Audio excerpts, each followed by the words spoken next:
সবাইকে good morning. কেমন আছেন সবাই? আজকে রান্না করব, এই যে সয়াবিনের রান্না করব, গরম জলে ভিজিয়ে দিয়েছি। টক করব ঢেঁড়স, মিষ্টি আলু, আম দিয়ে। আর চিকনি শাকের তরকারি করব, আলু বেগুনটাকেও কেটে নিয়েছি। এর উপরে ফোড়ন দিয়ে দিয়েছি, শুকনো লঙ্কা আর তেজপাতা দিয়ে দিলাম। এরপর থেকে বেগুন আর আলুটা দিয়ে দিলাম। পরিমাণ মতো লবণ দিয়ে দিলাম।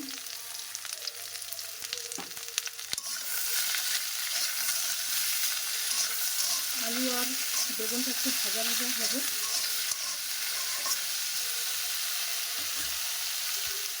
ঢাকা দিয়ে দেবো। বেগুন আর আলুটা ভাজা হয়ে গেছে। এবার এই যে চিকনি শাকটা উপর থেকে দিয়ে দেবো।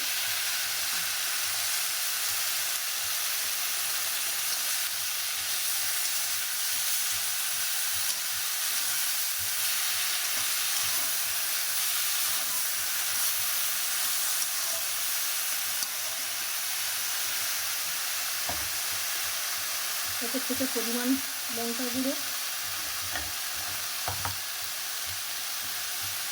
পরিমাণ হলুদ গুঁড়ো দিয়ে দিলাম।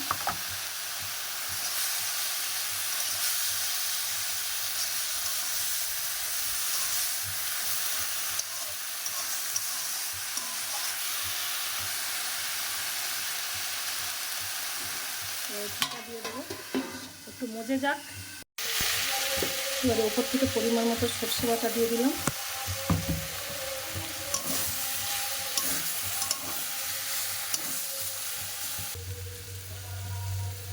এবারে ওপর থেকে জল দিয়ে দেবো।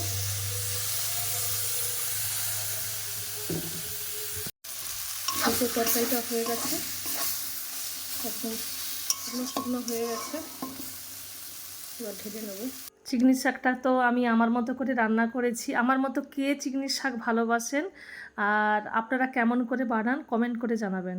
আজকের খুব সুন্দর সুন্দর জবা ফুল ফুটেছে। এই যে মেঘলা ওয়েদার, কিন্তু এত গরম।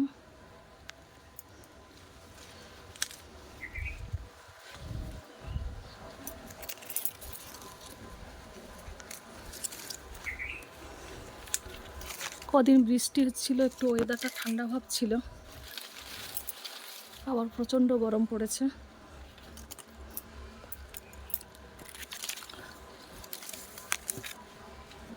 আজকে সাদা জবার গাছেও কত ফুল ফুটেছে।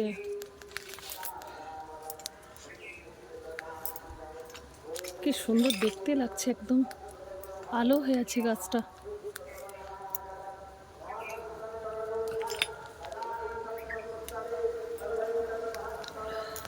কি সুন্দর কোকিলের আওয়াজ। কোন গাছে কি জানি বসে এই যে ডাকছে। কোকিলের ডাক শুনলে মনে হয় এটা বসন্তকাল। ভারী মিষ্টি লাগছে ওদের গলা।